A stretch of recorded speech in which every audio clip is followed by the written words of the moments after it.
So, good morning and happy Sabbath sa ating tanan. Happy Sabbath. So, maayo gid na nagtipo naman kita sinina Sabbath day. Tapos, blessing gid din kay mas gipili nato na magkali sa balay sa Ginoo kaysa mag himo sa aton sa dili ng mga hirigon. So,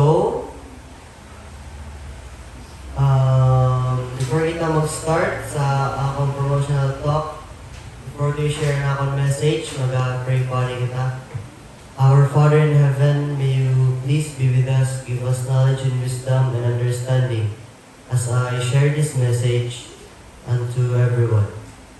We thank you, the Lord, for being with us as we gathered here in your house, the Lord, to worship you. And may you please forgive us for all the sins that we have committed against thee. In Christ's name I pray. Amen. So, yung kita sa memory verse,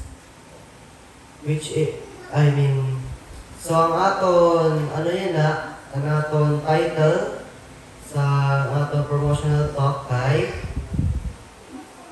Thanksgiving Sabbath. So our opening verse is on Psalms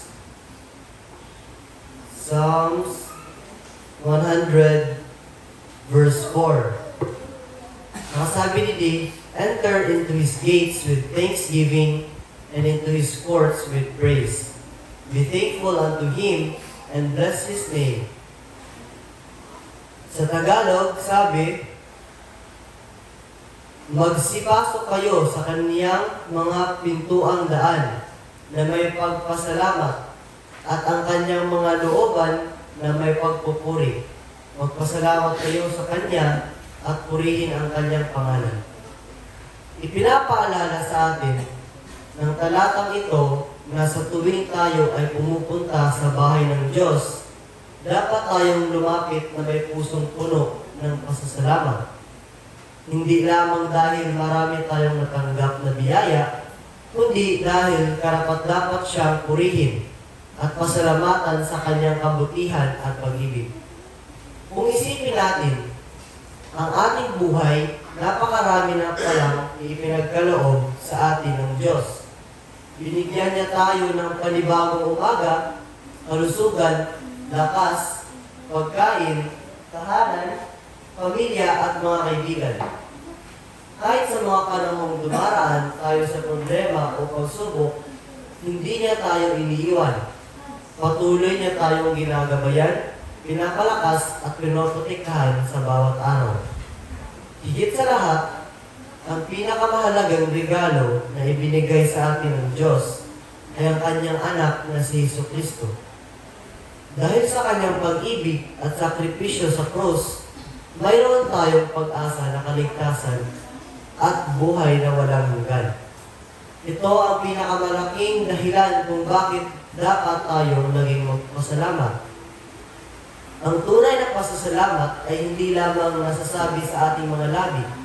Ipinapakita rin natin ito sa ating pamumuhay, sa ating katapatan sa Diyos, sa ating pagsunod sa Kanyang mga utos, sa ating pagmamahal at pagtulong sa ating kapwa, at sa ating masayang pagsamba sa Kanya. Kapag marunong tayo magpasalamat, mas lalo nating nakikita ang kabutihan ng Diyos sa ating buhay.